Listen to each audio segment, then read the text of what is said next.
लोकसभा चुनाव की तैयारियां अब अपने आखिरी दौर में पहुंच गई हैं। इसी कड़ी में जहां बीजेपी ने देश भर में अपने प्रत्याशी घोषित कर दिए हैं, लेकिन इंदौर की सीट पर प्रत्याशी की घोषणा नहीं की गई है। इसके कई अनुमान लगाए जा रहे हैं कि जहां भाजपा के नेता इस सीट पर कुछ सरप्राइज होने की उम्मीद जता रहे हैं, तो वहीं शंकर लालवानी की टिकट को लेकर अभी भी सस्पेंस बना हुआ है।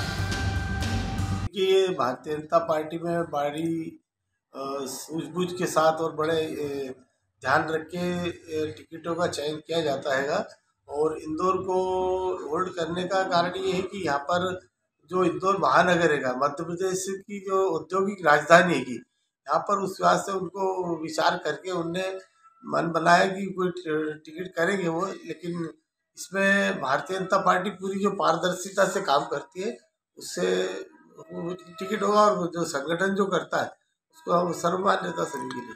जैसे कई नाम भी चल रहे हैं, खुद मौजूदा सांसद का नाम कटने की बात की जा रही है, तो ऐसा कुछ लग सकता है, ऐसा कुछ हो सकता है, सरप्राइज कर सकती है इंदौर में बीजेपी?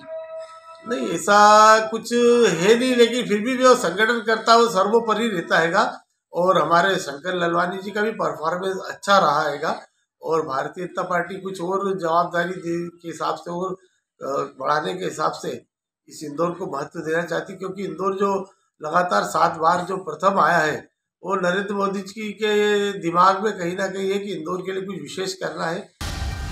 वहीं बीजेपी नेता जहां इंदौर सीट को लेकर संगठन की ओर देख रहे हैं, लेकिन कई लोगों का ऐसा मानना है कि जिस तरह से भोपाल सांसद का टिकट काटा है, उसके कई मायने निकाले जा रहे हैं। साथ ही भोपाल सांसद प्रज्ञा ठाकुर का भी बयान सामने आया था, जिसमें उन्होंने कहा था कि मेरे कुछ बयानों के कारण मेरा टिकट काटा गया है। तो क्या संभवतः शंकर लालवानी ने भी कुछ ऐसे ही बयान दिए थे, जिसके कारण उनका भी टिकट खतरे में पड़ सकता है?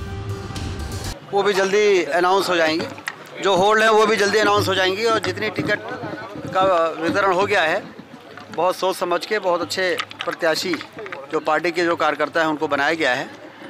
हमारे कार्यकर्ताओं में भी उत्साह है और उस क्षेत्र की जनता में भी उत्साह है।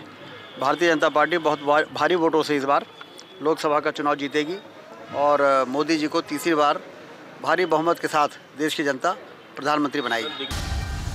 संभावनाएं जताई जा रही हैं कि संभवतः बयानबाजी को लेकर शंकर लालवानी का भी टिकट काटा जा सकता है और किसी नए चेहरे पर दांव खेला भी जा सकता है।